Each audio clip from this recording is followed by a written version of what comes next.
It's amazing, meticulously designed thing. It's not just suddenly came, it's not like that. Very well designed. Even the leadership pattern, people don't know who the leader is.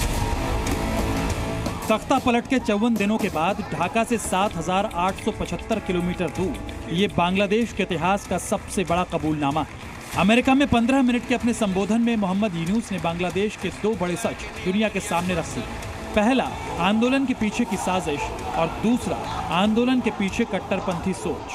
हालांकि बांग्लादेश से आने वाली तस्वीरें खुद इस बात की गवाही दे रही थी, लेकिन पहली बार मोहम्मद यूनुस ने खुद माना है कि बांग्लादेश में साजिश के तहत कट्टरपंथियों को हावी किया, जिसके बाद पहले तख्ता पलट और फिर हिंदुओं के खिलाफ अत्याचार शुरू हुआ।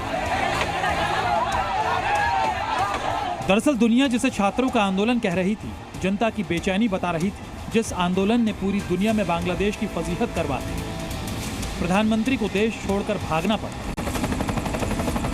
अब जाकर खुद यूनुस ने दुनिया के सामने आंदोलन का पूरा सच उजागर कर दिया। Bangladesh situation now. दरअसल 5 अगस्त को बांग्लादेश में जो हुआ वो छात्रों का आक्रोश नहीं, बल्कि एक सोची समझी साजिश थी। हालांकि दुनिया को पहले से इस बात का अंदेशा था, लेकिन ऐसा पहली बार है जब खुद मोहम्मद यूनुस ने इसे सोची समझी साजिश बताया है। It's amazing, meticulously designed thing.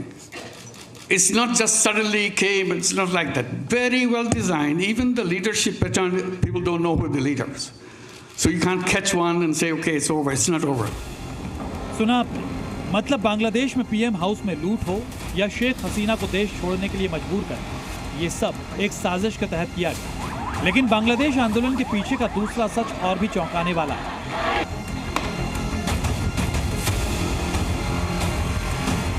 Bangladesh में एक तरफ तख्ता पलट हुआ, इसी के साथ छात्रों की आवाज खामोश हो गई और गली गली में कट्टरपंथियों की फौज एक्टिव होने लगी।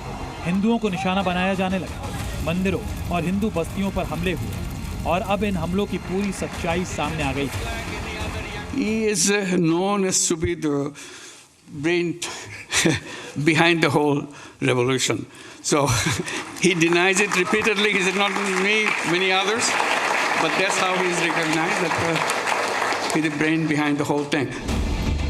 दरअसल जिस शख्स के कंधे पर हाथ रखकर मोहम्मद यूनुस आंदोलन का क्रेडिट दे रहे हैं, उसका नाम महफूज आलम है, जिस पर बांग्लादेश के कई कट्टरपंथियों से रिश्तों का आरोप है कि महफूज आलम का ताल्लुक हिज्ब उत तहरीर से है। ये वही संगठन है जो दुनिया के 50 से अधिक मुल्कों में एक्टिव है। इतना ही नहीं, इस संगठन का एकमात्र टारगेट हर देश को इस्लामिक देश बनाना है। भारत में भी ये संगठन अपना दायरा बढ़ाने की कोशिश में जुटा है। 2 दिन पहले ही इस संगठन के 11 ठिकानों पर एनआईए ने रेड मारी थी। मोहम्मद यूनुस ऐसे संगठन से ताल्लुक रखने वाले शख्स की पीठ थपथपा रहे हैं, उसे पूरे आंदोलन का मास्टरमाइंड बता रहे हैं, और इतना ही नहीं, इस शख्स को अपने सलाहकार की भी जिम्मेदारी सौंप चुके हैं।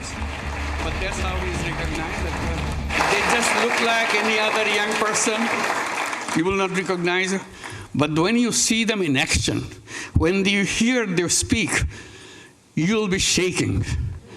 They shook the whole country by their speeches, by their dedication, their commitment. They said, you can kill us anytime you want, but we are not giving up. लेखक और एक्टिविस्ट तस्लीमा नसरीन ने एक तस्वीर पोस्ट कर लिखा है, अमेरिका में यूनुस ने हसीना को बाहर करने के लिए प्रतिबंधित इस्लामी आतंकवादी संगठन हिज्ब उत तहरीर के नेता महफूज आलम को क्रांति के मास्टरमाइंड के रूप में पेश किया। बिल क्लिंटन ने ताली बजाई। क्या ये वही अमेरिका है जो लोकतंत्र को बढ़ावा देता है और इस्लामी आतंकवादियों से लड़ता है? 2 महीने बाद ही सही, बांग्लादेश में तख्ता पलट के नाम पर जो हुआ, उसकी परतें अब दुनिया के सामने आने लगी। जाहिर है, कुछ दिनों पहले तक लोकतंत्र की सीढ़ियां चढ़ रहा बांग्लादेश अब कट्टरपंथी और इस्लामिक देश में अपनी नई मंजिल तलाश रहा है। These are the guys. Let's give them bureau report, Zee media.